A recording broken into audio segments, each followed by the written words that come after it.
Welcome back to the channel. We're carrying on with our study of the book of Revelation, and I believe we finished off with verse 11 in chapter 6.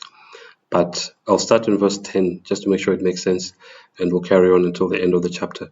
Verse 10 says, "And they cried," speaking of the martyrs who were martyred for believing in Christ, "and they cried with a loud voice, saying, How long, O Lord, holy and true, dost thou not judge and avenge our blood on them that dwell on the earth?"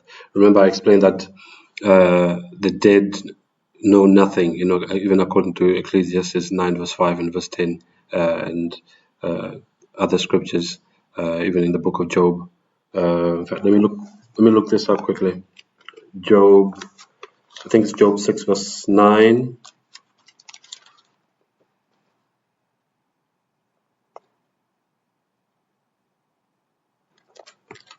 No, it's Job 7. Job 7. But let's read it from Esod.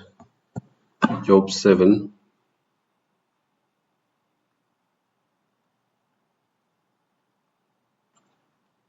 Job chapter 7, verse 9.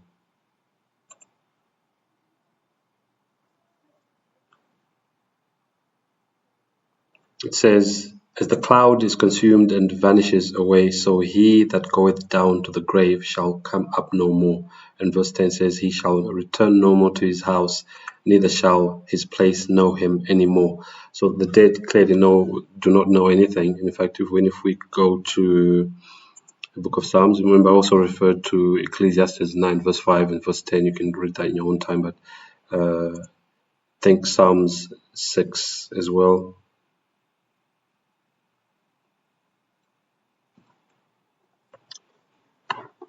I just read it the other day. Psalms chapter 6.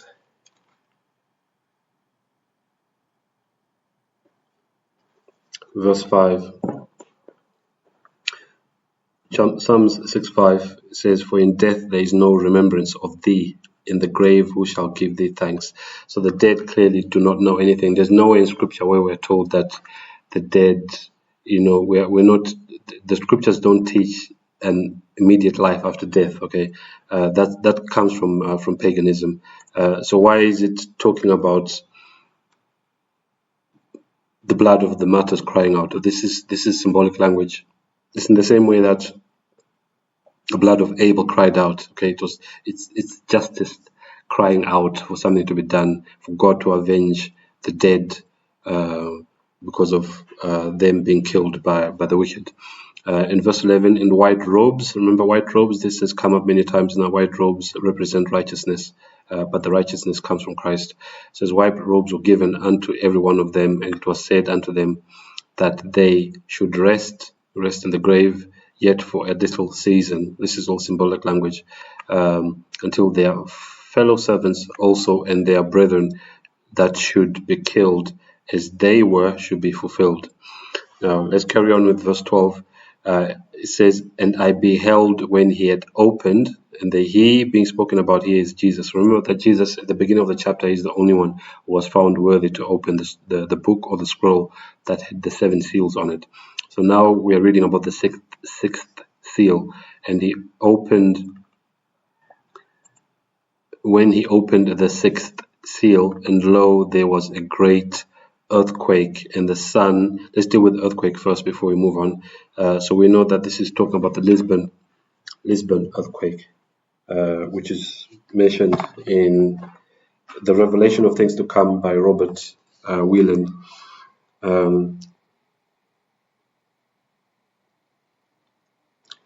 It says, "The dark ages now past," because these martyrs were crying out for justice to be done. and are given these white robes. This is referring to all the saints or the Christians who were killed during the Dark Ages, and the Dark Ages started in 538 and ended in 1798. If you do your maths, you find that works out to 1,260 years, and the 1,260 years is actually mentioned in prophecy. It can be mentioned as 42 months, or it can be mentioned as 1,260 days. But a day is a year in prophecy. Okay. But we'll study the issue of the 1,260 years later on in the book of Revelation. Anyway, this in the Revelation of Things to Come, Robert Wieland says on page 54, the dark ages are now past and great events begin to come on the earth. The entire civilized world was startled by the greatest earthquake on record on the morning of 1 November 1755. It centered at Lisbon, Portugal, and extended over almost all of Europe and North Africa. Nearly 30,000 people were killed in 6 minutes. Many people at once understood this event as a sign of the fulfillment of prophecy. Okay, and also Ellen White in her book called The Great Controversy, which you can actually download for free, says, let's just find it. Let's start with the top of the page here, and this is page 305. Prophecy not only foretells the manner and object of Christ's coming, but presents tokens by which men are to know when it is near. Said Jesus, there shall be signs in the sun, and in the moon, and in the stars. The sun shall be darkened, and the moon shall not give a light, and the stars of heaven shall fall, and the powers that are in heaven shall be shaken. And then shall they see the Son of Man coming in the clouds with great power and glory. The Revelator thus describes the first of the signs to precede the second advent. There was a great earthquake, and the sun became black as sackcloth of hair, and the moon became as blood. These signs were witnessed before the opening of the 19th century. In fulfillment of this prophecy, they occurred in the year 1755, the most terrible earthquake that has ever been recorded.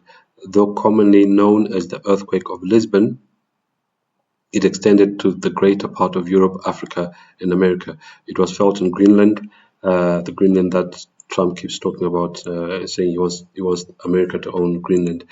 In the West Indies, in the island of Madeira, in Norway and Sweden, Great Britain and Ireland. It pervaded an extent of not less than 4 million square miles.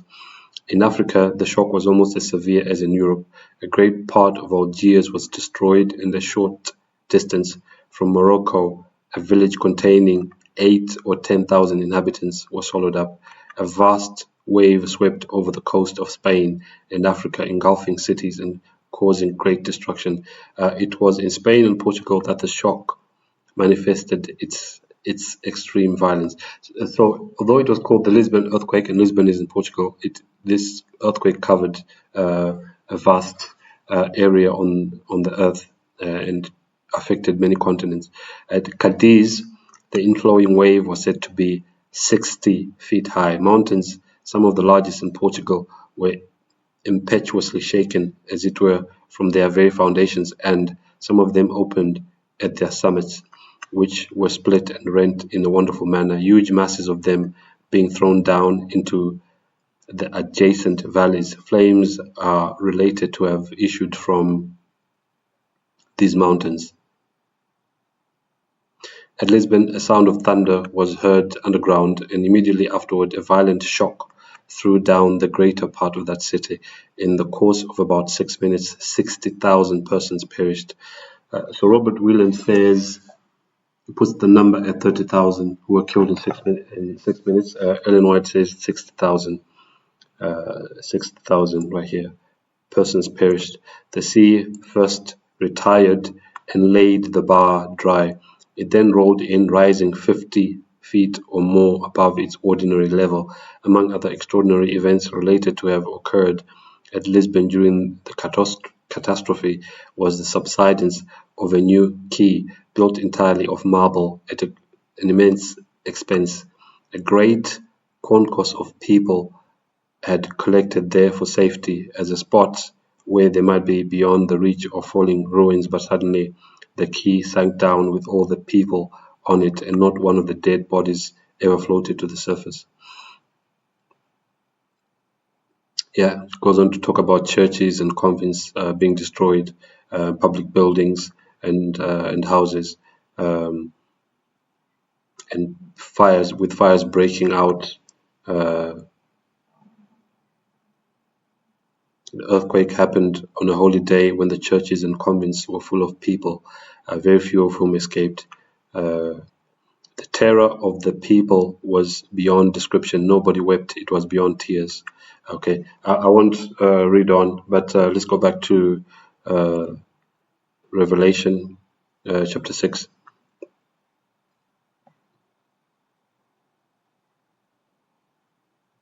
So you see, we've just read about the great earthquake. It says, and the sun became black as sackcloth of hair. And Robert Wieland in his book here says, the next great event followed a few years later. On 19 May 1780 occurred what is known as the Great Dark Day. No one has ever discovered the reason for this mysterious blotting of the sun. It could not have been an eclipse because the moon was full that night. About noon, the people had to bring in candles. The cows came home from the pasture. The chickens went to roost. The birds fell silent. It was the greatest darkness since the children of Israel left Egypt. The terrible darkness continued till about 1 o'clock next morning when the moon appeared red as blood. Okay, so the issue of the sun being darkened we've already covered, and he says, and the moon became blood. We've just read that as well. This happened as well on the 19th of May, or the 20th of May, which was the next day. Verse 13. And the stars of heaven fell unto the earth, even as a fig tree casts untimely figs, when she is shaken of a mighty wind, untimely figs. It says here, these figs that are being spoken about are green figs, not ripe ones, okay? And this Robert Wieland here says, then on the 13th November 1833, the stars of heaven fell unto the earth, even as the fig tree casts her untimely figs being green figs that are not ready to eat. Never before since has such a sight been seen. An eyewitness reported the falling stars did not come as if from several trees shaken, but from one. Those which appeared in the east fell towards the east. Those which appeared in the north fell towards the north. Those which appeared in the south, for I went out of my residence into the park, fell towards the south, and they fell not as ripe fruit falls, far from it, but they flew. They were cast like the unripe fruit, which at first refuses to leave the branch, thrown with more or less force. And Ellen White, in her book *The Great Controversy*, also mentions these signs as well. See, this is on page 307, where she mentions the darkening of the sun, and the moon shall not give her light.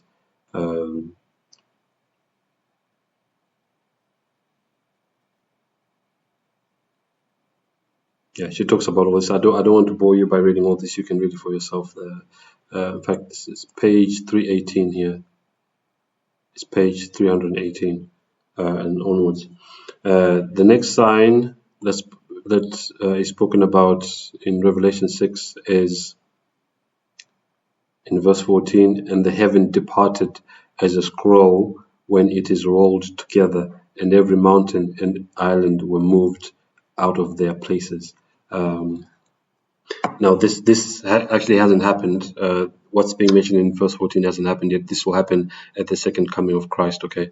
In verse 15, and the kings of the earth, and the great men, and the rich men, this is talking about the millionaires, the multimillionaires, and the billionaires, okay?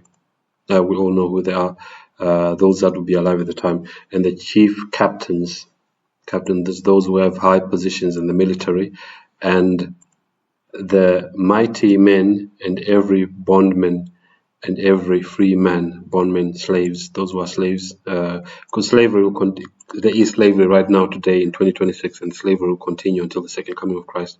Because slavery, of course, is mostly done in secret. No one wants to be known to have slaves, but this will be exposed at the second coming of Christ. It says the slaves and every free man hid themselves in the dens.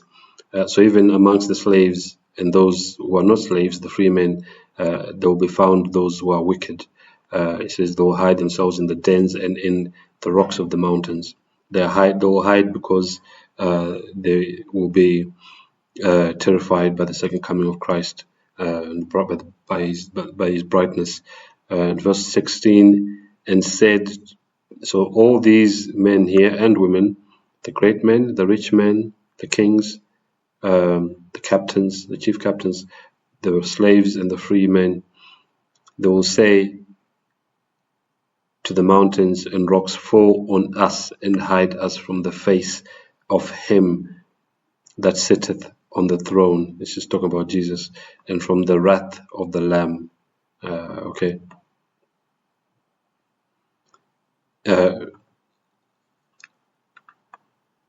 Although Jesus is sometimes referred to as a lamb, but he's also the Lion of Judah as well. And just think about the amount of patience that God has exercised from the time that this world has been in rebellion. He has waited a long time, and then eventually when it comes back to this earth to put an end to sin, obviously he's going to be very angry. And this is what everyone will be scared of. Those who are not, who have not repented and are found wanting, they will be scared of Jesus at his second coming, because without Jesus even pointing a finger at them to tell them that they are lost, everyone will know which side they stand on. They are either on the, they're either sheep or goats, and they're either on God's, that they are on Christ's right side or his left side, and those on the left are known to be lost. Verse 17, for the great day, this is all these people here talking, for the great day of his wrath. Wrath simply means anger. Okay, let's go to Eastwood just to confirm that. Revelation 6 verse 17. Revelation 6:17.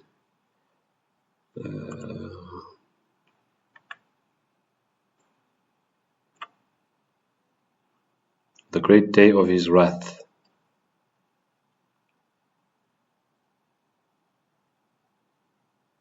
It says here violent passion, anger or indignation or vengeance.